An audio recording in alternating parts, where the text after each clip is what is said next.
A group of cyclists met in Charles City tonight to remember one of their own. 28-year-old Ellen Bengtson was struck by a pickup truck and killed while riding her bike on Sunday. KIMT News 3's Nick Kruzelnicki was at tonight's Ride of Silence and joins us live. Nick.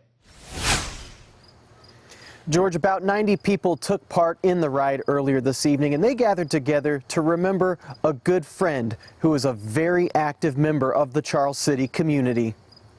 She was probably the sweetest person I could ever imagine.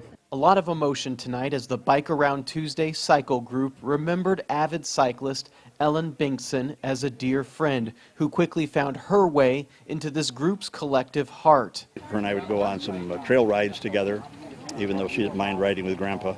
And we called her our adopted granddaughter because, I'm old enough to be her grandfather, but she didn't mind riding with me. Bengtson was well known in Charles City, a successful engineer and musician who was active in the community. Dick Neal says it's no surprise so many people came out for tonight's ride.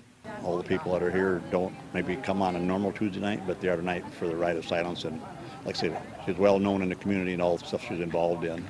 The cyclists say the ride was organized to remember Ellen, but also remind drivers to keep an eye out for cyclists on the road. Bob Kruger says he's seen too many close calls.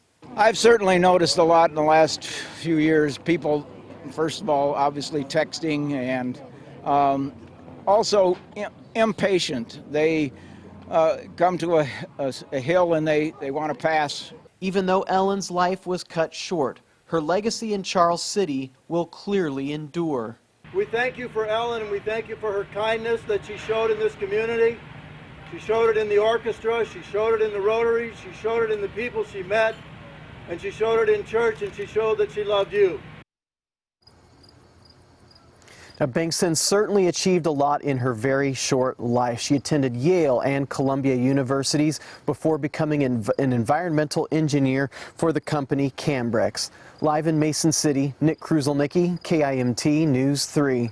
Thank you, Nick. Tonight's ride is part of a national awareness effort called Ride of Silence, drawing attention to cyclists who are killed or injured while riding on public roads.